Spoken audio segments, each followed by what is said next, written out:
natin. Magandang balita syempre para sa ating mga manggagawa dahil nga inapprove na po no itong 85 pesos wage increase, daily wage increase that will be given in 2 tranches sa Hulyo yung 65 tapos sa susunod na taon no sa January po yung 20 pesos. So syempre maraming manggagawa ang natuwa dito even if they're complaining na hindi pa rin sapat. Sabi nila dapat at least 200 pesos. Pero again, we always settle for better than nothing.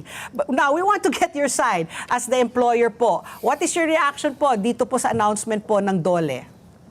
Well, Ms. Pat, unang-una, let's recognize na deserving ang manggagawa ng increase no, sa kanilang wages dahil sa hirap ng buhay today.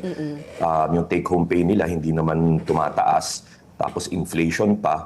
So nagmamahal talaga lahat ng bilihin. But on top of that, whenever you talk about wages, kailangan ibalanse mo yung needs ng manggagawa sa capability to pay ng employer o ng negosyante. Today kasi, ang problema ng negosyante, hindi pa tapos yung Middle East crisis. So nasa state of energy emergency pa ang ating bansa. Pangalawa, patuloy na pataas yung kuryente na binabayaran natin. So itong increase in wages, isang dagdag na burden na naman ito sa ating mga negosyante, lalo na sa ating small and micro enterprises. Kasi any small increase or addition sa cost nila, malaki ang epekto nito. Magde-delay ang kanilang expansion, baka magbawas sila ng tao, and worst case, baka magsara pa sila. So my follow-up question there is, Brian, is you recognize nga no, na talagang deserve naman ng manggagawa yung increase dahil nga ang daming factors, ang taas na ng bilihin, inflation. How do you balance that? I understand where you're coming from. So how are you going to, where will you find the win-win situation? Where will you find the middle ground? So that Actually, hindi naman magsara, hindi naman kayo kailangan mag-lay off. So ano yung win-win situation? Actually, for me, kung ako ang masusunod, we were hoping that with this wage increase, kung pwede sana, dinifer mo na lang all the way to January 2027. Because 2026 has been a very, very difficult year.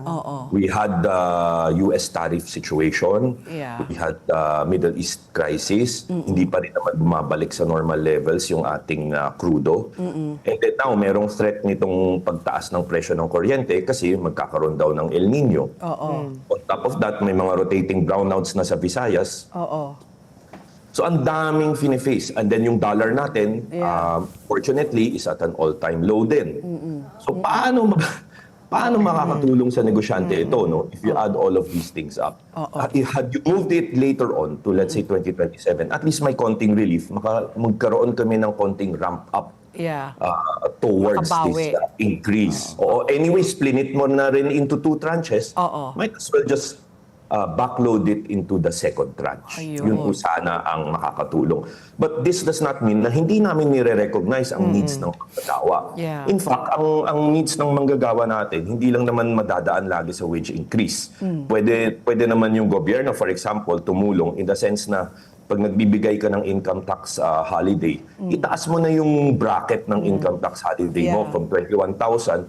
Na-mention ko na to before, itaas mo let's say to 50 or 60,000 para mas maraming tao makapag-enjoy nito. Lalaki yung inuuwi nilang sahod. Tataas yung consumption din nila. It will ultimately help the economy.